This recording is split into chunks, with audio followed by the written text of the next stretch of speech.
महाराज जी, मैं एक जिला न्यायाधीश हूं और अपने दायित्वों का निर्वहन भी कर रहा हूं। कभी कभी महाराज जी मुझे ऐसी परिस्थिति का अनुभव होता है जब मेरे मन को लगता है कि एक जो आगे अभियुक्त जिसे पुलिस एक गंभीर आरोप में आरोपित कर रही है, वास्तव में वो निर्दोष है, परंतु सभी गवाह और सबूत उसके विरुद्ध हैं। ऐसी परिस्थिति में महाराज जी कभी उनको दंड विधान करना पड़ता है, तो फिर मेरा मन में बहुत ऐसा लगता है कि ये कोई पाप तो नहीं बन गया मेरी कलम से।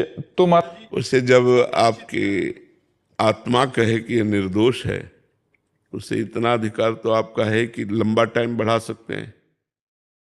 अच्छा, आप न्याय की वही करोगे जो सबूत है, जी जी, उसके खिलाफ बोल नहीं सकते आप। उसी के माध्यम से हमको करना पड़ता है। उसी पर न्याय करना पड़ेगा। ऐसा बहुत परिस्थितियां आती हैं महाराज जी। हाँ, जैसे कोई गर्ल है, लड़की है, खड़ी होके कहती है, जबकि वो प्रॉपर्टी का विवाद होता है, कुछ अलग चीजें होती हैं, बहुत, हाँ बिल्कुल। आरोप लगा देते हैं लोग।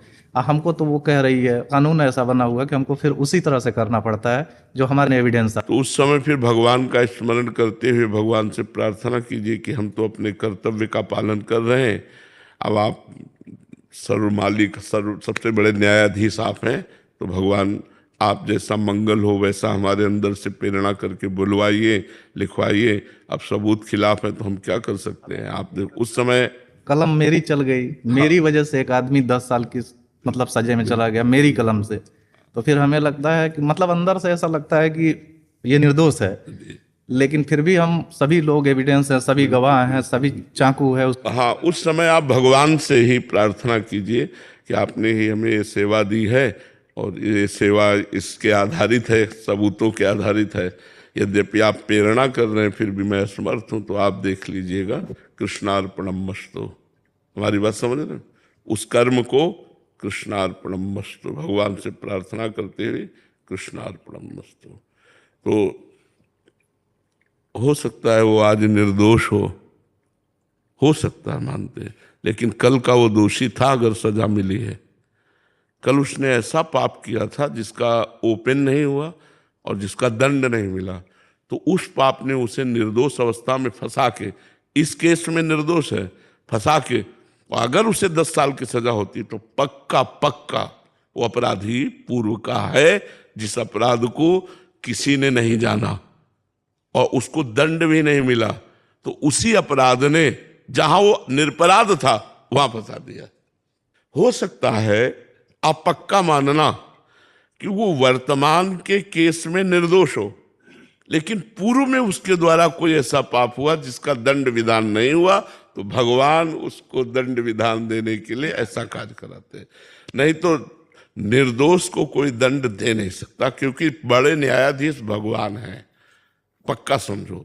अगर उसको दंड मिल रहा है तो जरूर ना जरूर उसने कोई पाप किया है जो ओपन नहीं हुआ, उसका दंड मिल रहा है। तो आप भी थोड़ा साहसवान रहिए कि अब जो हो रहा है वो बड़े न्यायाधीश के द्वारा हो रहा है, मैं तो एक निमित्त मात्र हूं, वही करवा रहे हैं, ऐसी भावना रखिए और उस कर्म को कृष्णार्पणमस्तु कर दीजिए। ठीक है? हाँ, इससे नहीं बनोगे जो हम आपको बात कर रहे हैं। अगर ऐसा करोगे तो फिर उसमें नहीं, क्योंकि साक्ष्य जैसे मिलेंगे वैसे ही तो आप करोगे ना। और उस समय भगवान का स्मरण करके हर केस को कृष्णार्पणमस्तु करो। केस समाप्त हुआ, कृष्णार्पणमस्तु। भगवान ये समय, ये न्याय, जो भी क्रिया हुई वो आपके चरणों में समर्पित है, तो उससे आप मुक्त हो जाओगे।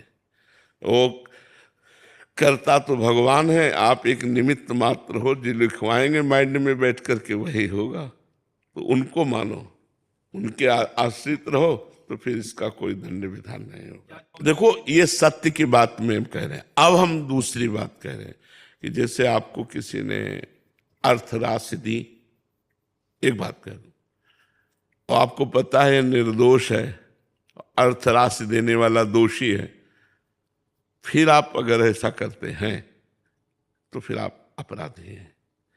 हमारे भागवतिक कानून में, वैसे भारतीय कानून में भी, भारतीय कानून ये आदेश थोड़ी करता है, तो भागवतिक कानून फिर आपको दंड देगा।